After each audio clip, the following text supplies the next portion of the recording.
Hind SSC জিডিতে এই মুহূর্তে তোমাদের 25,000+ যে ভ্যাকেন্সিটা বেরিয়েছে, অনেকেই কিন্তু বলছো যে দাদা আমি ফর্ম অ্যাপ্লাই করব না, অনেক মানে ভ্যাকেন্সিস কম রয়েছে, আমি সেখানে চাকরি নিতে পারবো না, ভ্যাকেন্সিতে কিভাবে চাকরির জন্য আবেদন করব কিছু বুঝতে পারছি না। তাদের জন্য আমি এই নোটিশটা বলে দিই যে এটা কিন্তু অ্যাকচুয়ালি নোটিফিকেশন এসেছে তোমাদের 25,000+, কিন্তু আসলে কি সেটা 25,000? একদমই না বন্ধুরা। আসলে যদি তুমি ভ্যাকেন্সির কথা ভাবো এসএসসিডিতে, তাহলে কিন্তু এটা বেড়ে হয়ে যাবে তোমার 60 থেকে 70+ মানে ভ্যাকেন্সি।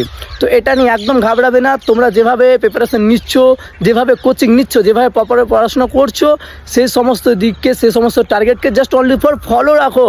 ওকে, ঘাবড়ানোর কোনো ব্যাপার নেই। তোমার মতন অনেক ছেলে মেয়ে আছে, আর তুমি এটা ভেবো না যে তোমার সবাইকে নিয়ে চলতে হবে। তোমার একটা মাত্র ভ্যাকেন্সি দরকার ভাই, 25,000 থাকুক আর 70,000 থাকুক।